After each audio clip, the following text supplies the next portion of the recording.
ভাই এরা তো বিয়েই করে না, এরা বউয়ের বিয়ে গোলাম। করি নাই তো, এটাই তো ইম্পর্টেন্ট বউ। এই- এখন এরা আসতে পারে না। এরা বউ ভক্ত লোক, যদি এখানে হাজির হয় হয়তো ওদের ঘরে আর ঢুকতে দেবে না। ওরা এখানে উপস্থিত হবে রাইতে, কিন্তু আয়োজন দুপুরবেলা ওকে হয়ে গেছে, তাদের কোনো উপস্থিতি নাই। আমিও আসছি, আমার প্রবলেম নাই, আমিও একটা অব্যস্ত পোলাপান, আমি এসে সব কাজে আমি করছি, কাটাকাটি কাজ আমার হাতে করা আছে। আমার মামা শরীফুল 1 সপ্তাহ আগে বাড়িতে গেছে, এই সপ্তাহে রুমে থাকে না। বলছে, ফোন দিলাম, কই আছিস? চৌরাস্তায়। কেন সে চৌরাস্তায় গেছে? আমার জাতির কাছে প্রশ্ন, কেন সে চৌরাস্তায় গেছে? আসলে সে কি বিবাহিত যে উপস্থিত হতে পারে নাই? হ্যাঁ, সে বিবাহিত। শরীফুল মামা বিবাহিত, আগের সপ্তাহে বাড়ি গেছে, এই সপ্তাহে চৌরাস্তা গেল কেন? আচ্ছা আচ্ছা, মানে এই প্রশ্নটা আপনার যে কেন গেল? সপ্তাহের বৃহস্পতিবার সে মানে যখন অফিস ছুটি হয় তখন সে গাড়িতে উঠে বাড়িতে যায়। বাড়িতে যায় নাই, আজকে সকালে রওনা দিছে, চৌরাস্তায় গেছে। মানে এর আগের সপ্তাহে গেছে। তো অনেক সময় কম, এই অল্প সময়ে সে বাড়িতে যায় কি করে? নতুন বিয়ে করছে, বউর সাথে থাকে, আর কি করবে? সময় তো অনেক কম, এই সময়ে ও কি করতে পারবে যে যেমন আমি তো একটা অবিবাহিত ছিল, আমি কেমনে কি কমু? আমার এই বিষয়ে এক্সপিরিয়েন্স নাই। অভিজ্ঞতা নাই না? মনে করেন তার বাড়িতে যাইতে আপনার 6 থেকে 7 ঘন্টা লাগে। বড় জোর 4 ঘন্টা। 4 ঘন্টা বুঝলাম, 4 ঘন্টা আবার আসতে লাগবে 4 ঘন্টা, টোটালে 8 ঘন্টা যাইতেছে। হ্যাঁ, তাকে আবার এসে আবার মনে করেন শনিবারে আবার অফিস করতে হবে, তাই না?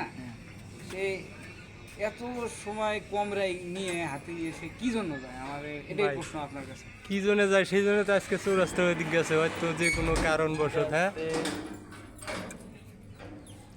এখন তো সে নতুন বউ, বোঝেন না, নতুন জিনিসের একটা আকর্ষণ আছে না? হ্যাঁ হ্যাঁ, বলেন। এক মিনিটকে তার কাছে 1 বছর মনে হয়, হ্যাঁ। যেহেতু নতুন নতুন। হুম হুম। 1 মাস হয়ে গেলে, পূরণ হয়ে গেলে, তখন বছরে একবার বাড়ি থাকবে কিনা সন্দেহ। কিন্তু এখন আপনাদের কাছে আমার একটাই প্রশ্ন, মামা কেন আজকে চৌরাস্তায় গেল?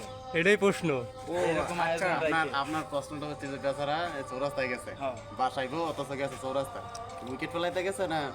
নো বল করতে গেছে। সে এনি টাইমই তার উইকেট ফেলানোর দান্দা, এনি টাইম। আচ্ছা ঠিক আছে, ও যদি আসে আপনি বলবেন যে কি আসলে উইকেট ফেলাইতে পারছে না, নো বলি উইকেট হয়ে গেছে। বললামই তো, 40 জনের অ্যারেঞ্জমেন্ট, 10 জন উপস্থিত, আর 30 জন বইয়ের গোলাম, তারা বইয়ের অধীনে রয়েছে। বউ যদি যা বলবে তাই, যদি ওরা বউর কথা শুনে আজকে এখানে উপস্থিত হইতো, ওদের সংসার নষ্ট হয়ে যেত। এই কারণে এই আয়োজনে আসেনি। তার মানে আপনি বলতে চাইতেছেন যে যারা উপস্থিত হতে পারে না ওরা আরিয়ান বইয়ের বইয়ের কথায় গোলাম, ওঠে এবং রাজীব বইয়ের ভাই কথায় বসে, তাই না? আমার মামা শরীফুল আগের সপ্তাহে বাড়ি গেছে, হ্যাঁ। এই সপ্তাহে চৌরাস্তায় গেল কেন? বেচারা রানা এটা তো জাতির কাছে প্রশ্ন, তাই না? আচ্ছা, যাই হোক, সে আসলে আমরা অবশ্যই জিজ্ঞেস করবো সে কেন আমাদের এখানে উপস্থিত না হয়ে সে চৌরাস্তা গেছে, তাই তো? আচ্ছা, আমিও জাতির কাছে প্রশ্ন তো রাখলাম একটা এটাই। দুঃখের বিষয় হচ্ছে, এইখানে এই আয়োজনটা যখন আগের তারিখ হয়েছিল, এইখানে আমাদের অনেক ভাই বিরাদার ছিল, তারা আমাদের মাঝে নাই।